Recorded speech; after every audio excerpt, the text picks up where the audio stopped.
चिनारी विधानसभा का मिजाज क्या रहा है? पिछली बार तो यहाँ इस बार कांग्रेस के कैंडिडेट की जीत हुई थी, लेकिन फिर वो बीजेपी में जा मिले हैं। तो क्या चिनारी का मिजाज अब कमल वाला हो जाएगा या फिर से यहाँ पर पंजा को लोग पकड़ेंगे?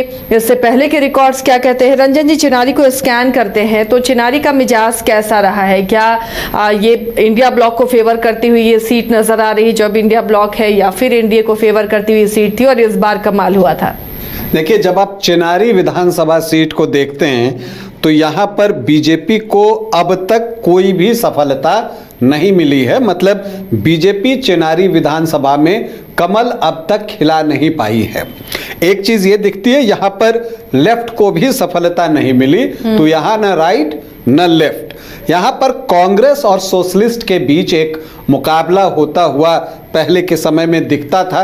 इनफैक्ट अगर आप देखिए तो शुरुआत के 3 चुनाव में आपको कांग्रेस और कांग्रेस ही दिखेगा, लेकिन फिर जो सोशलिस्ट पार्टियां हैं अलग अलग नामों से उन्होंने चुनाव लड़ा और कांग्रेस को कई बार पटकनी दी, कांग्रेस को भी कुछ बार कामयाबी मिली है। लेकिन अगर आप यहाँ पर देखें तो जो 16 चुनाव हुए हैं चिनारी में, उसमें कांग्रेस 6 बार चुनाव जीतने में सफल रही है, लेकिन बाकी आपको अगर आप देखिए तो वो कंप्लीट आपको सोशलिस्ट पार्टियां ही दिखेंगी।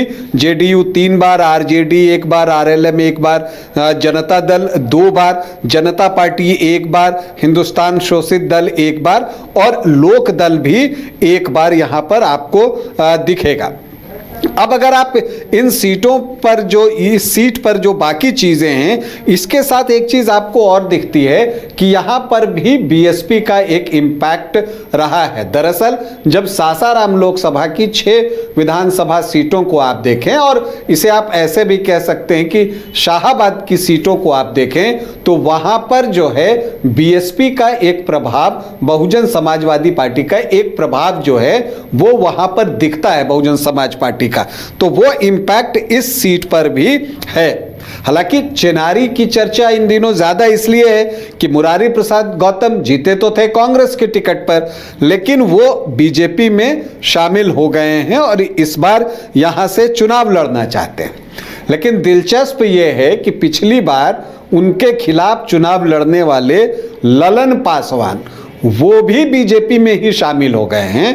पिछली बार वो जेडीयू के टिकट पर चुनावी मैदान में उतरे थे।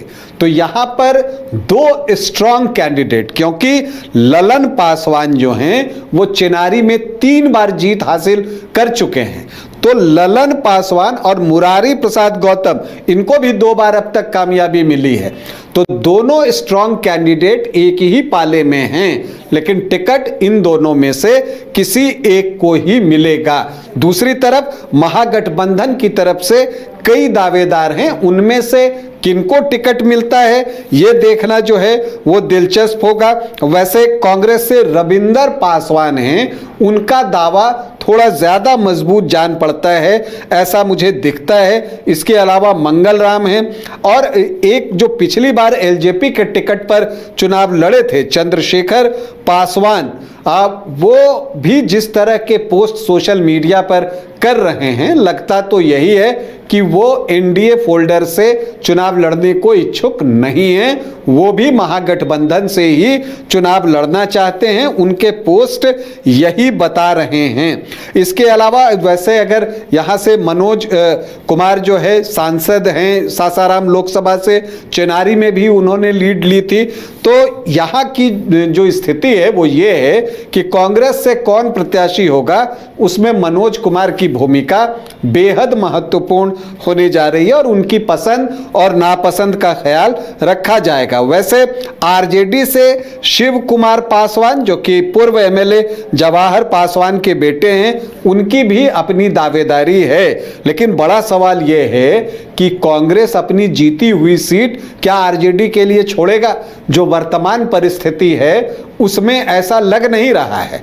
जब चुनावी गहमा गहमी शुरू हुई थी तो लग रहा था कि कांग्रेस आसानी से आरजेडी की सारी बातें मान लेगा, लेकिन जिस तरह से कांग्रेस ने अब तक तेजस्वी यादव को मुख्यमंत्री के रूप में प्रोजेक्ट नहीं किया है या उनका नाम नहीं लिया है, उससे लगता है कि कांग्रेस जो है वो अभी बार्गेनिंग करेगी और ऐसे में अपनी जीती हुई सीट छोड़े, उसकी संभावना जो है वो हमें कम दिख रही है। खैर, अगर आप यहां पर देखिए तो चेनारी में अगर आप जो आखिरी 3 चुनाव यहां पर हुए हैं तो 2010 में श्याम बिहारी राम थे, जेडीयू से चुनाव लड़ रहे थे और उन्होंने जीत हासिल की थी और उन्होंने आरजेडी के ललन पासवान को शिकस्त दी थी। तब ललन पासवान आरजेडी में थे और 2901 वोटों की जीत हासिल की थी। तब मुरारी प्रसाद गौतम सिटिंग एमएलए थे। 2009 बाई इलेक्शन में वो चुनाव जीतने में सफल रहे थे, तो 2010 में वो तीसरे स्थान पर चले गए थे। फिर 2015 आता है तो महागठबंधन अपनी शक्ल अख्तियार कर चुका था और कांग्रेस, जेडीयू, आरजेडी मिलकर चुनाव लड़ रहे थे। ऐसे में जो अंकगणित था उनके फेवर में था, लेकिन परिणाम उनके फेवर में नहीं आया।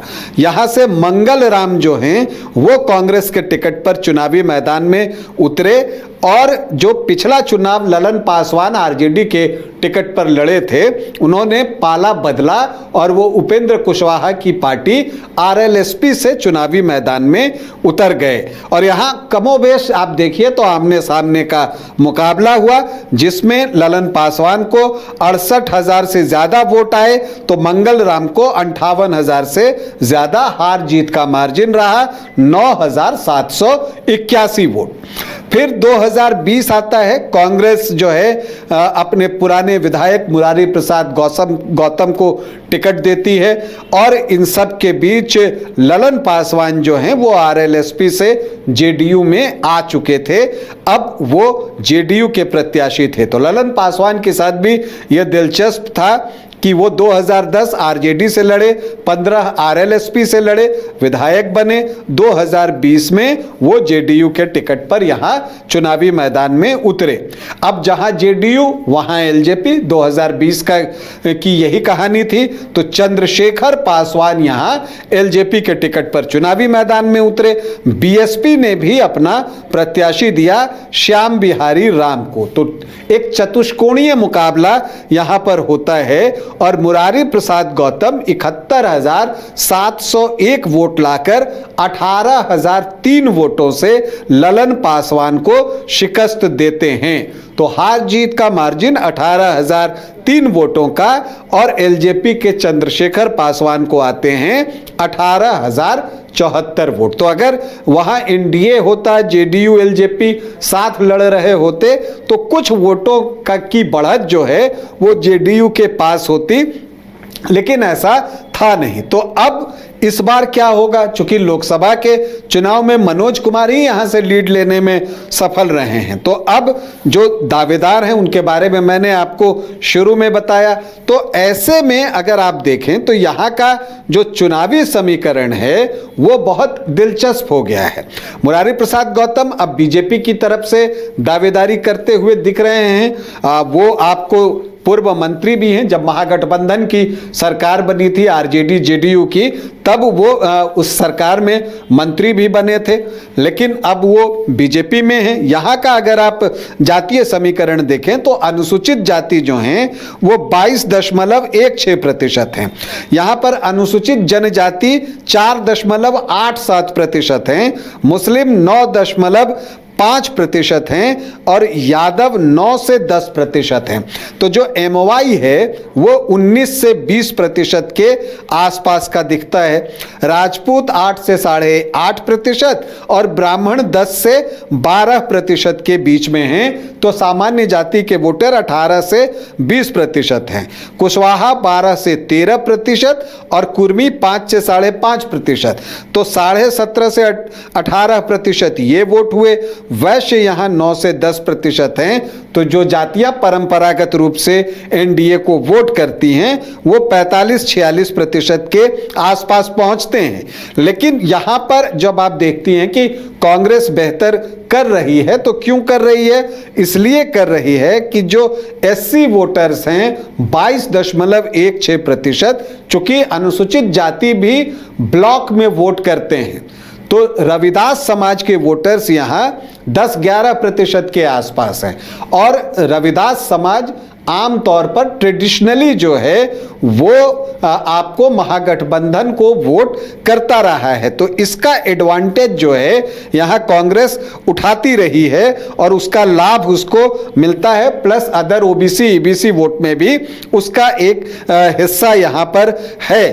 तो ऐसी परिस्थिति में जो एनडीए के सामने चैलेंज है कि वो जो एक ट्रांसफर जो एससी वोटों का बड़ा हिस्सा कांग्रेस के पास जा रहा है, उस पर रोक कैसे लगाए, उसको वो कैसे रोके, तभी उसकी संभावना जो है वो बनेगी, ये चीज दिखती है।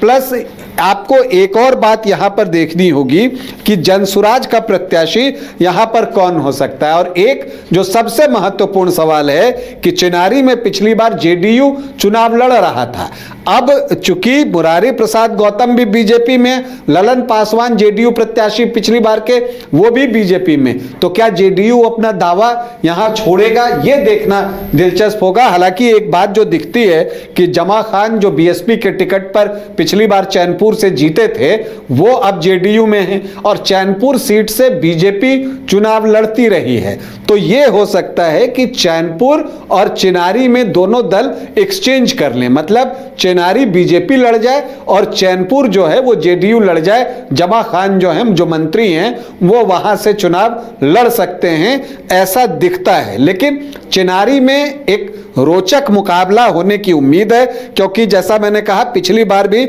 जेडीयू एलजेपी के वोट को जोड़िए और मुरारी प्रसाद गौतम के वोट को देखिए तो दोनों तरफ 41-41% खड़े हो जाते हैं। तो ऐसी परिस्थिति में कौन किसके वोटों में सेंधमारी करता है और मुरारी प्रसाद गौतम अपने साथ कितना वोट लेकर जो है वो बीजेपी में आए हैं, इस पर बहुत कुछ निर्भर करेगा। और ललन पासवान फैक्टर भी इस चुनाव में इंपैक्ट डालेगा, उनको टिकट मिलता है नहीं मिलता है उस पर भी बहुत कुछ निर्भर करेगा। महागठबंधन से कौन कैंडिडेट होता है ये भी इस चुनाव परिणाम पर असर डालेगा।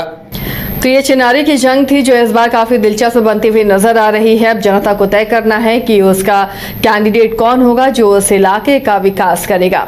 तो फिलहाल आज के लिए सिटी स्कैनर में इतना ही। अगले दिन फिर हाजिर होंगे किसी और विधानसभा सीट के साथ, तब तक के लिए दीजिए इजाजत। नमस्कार।